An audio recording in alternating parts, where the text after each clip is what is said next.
What's up mga tol, tingnan nyo yung aking aviary, nalagyan ko na ng graba. Ano, dumating yung in-order kong graba kanina. Tapos pagkarating ko dito sa Fresno, ayan na, nilagay ko na, excited ako. Siyempre babanlaw ko yan. Dito nalagyan ko na lang dito sa pinto. Bukas andito na yung mga ibon ko. O diba, yun yung ganda yan mga tol. Yun no, panis. Nakakita ang bahay ng ibon, ganyan. Ganyan, tapos ito bukas tatakpan ko to. Lalagyan ko ng plywood yan. Kasi sobrang lamig mga tol. Lalamigin yung ibon ko. Kailangan secure. Tapos ito, baka partial. Tatakpan ko rin to. Kukuberan ko yan ng plywood. Ano lang, konti lang para hindi lang pumasok yung lamig. Pati ito, kukuberan ko muna to kasi ito mga tol transparent to. Transparent na roofing sheet. Tatakpan ko rin yan para kasi yung lamig nagmo-moist nga siya. Tingnan nyo mga tol, makita nyo nagmo-moist, sobrang lamig. Pero pag may board na ganito, mababawasan na yung lamig yan, diba? Ayan na yung isang kulungan, diba? Ganda niya mga tol. Tapos mayroong quail ako dito. Pakakawalan ko lang yung pugo dyan mga tol, kakainin niya yung mga nalalaglag na seeds. Siya yung tagalinis.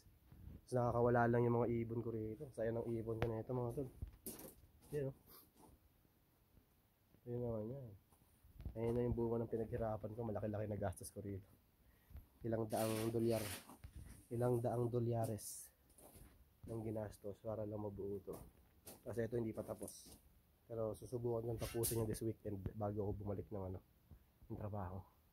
Kailangan matapos ko yan. Pinto to Pinto tapos pinto.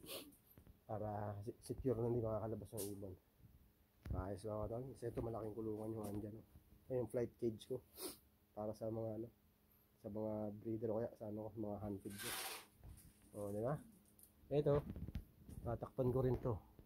Kasi papasok yung dito Baka pumasok yung ibon dito. Makakalabas siya. So kailangan secure yan. Yung kukumbine dyan kukumbine ko lang okay na yan.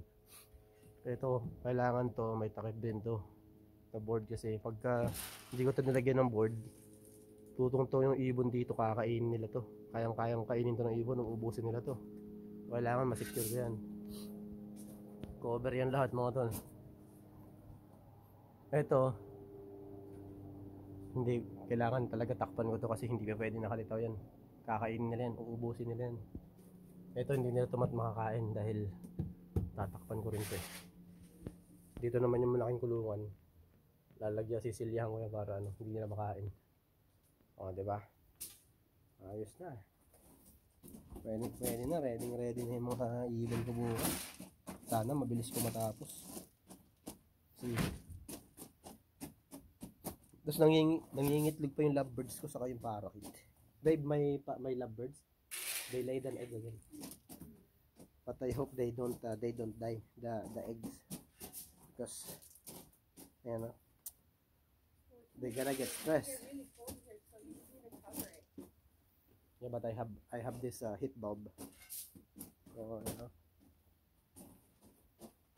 oh, this is still thin. Where are you gonna connect the heat bulb? Huh? You really know the plan how to connect it, or? No, I have extension. I have long extension that I'm using there. It's gonna be okay with the water? No, I'm gonna put it at the top, babe. And connect it where? There. You just gonna turn it up in the morning when you wake up. I just hope the dogs don't play with it. No, I'm gonna put it to the top. So yun na mga tol bukas. Wait, so the top Sasakay ako ng train pabalik para kuhain yung truck. What? So the top where? There, like in the tree. You're here in the side, all the way there. Long enough? Yes, it's very long. I have very long. So yun na mga tol. Bukas update ko ulit kayo. Gagawa ulit ako ng video para dito. Para makita nyo yung mga ibon nyo na naglilipara na dito. O depende. Siyempre kakwarantin ko muna sila. Hindi pwede yung basta-basta ko silang